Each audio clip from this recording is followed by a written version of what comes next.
এই নিয়ে খেয়ে নে। বাবা, তুই ভালোভাবে খাওয়া দাওয়ার পর ভালোভাবে পড়াশোনা কর এবং আমাদের নাম উজ্জ্বল কর। মা, আমাকে বড় মাছের মাথা তোকে যে দিয়েছে তুই সেটাই খাবি। যাত্রা বিদ্যালয়ে মা, আমিও যাবো। না, তোর স্কুলে যেতে হবে না, তার বাড়িতে কাজ আছে অনেক, তুই এখন বাসনগুলো আর বাড়িতে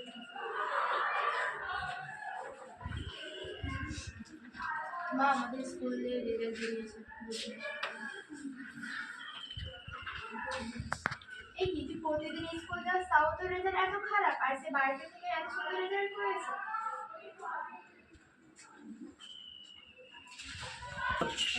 আমরা শিমুলিয়া মডেল গার্লস হাই স্কুলের ছাত্র হয়েছি।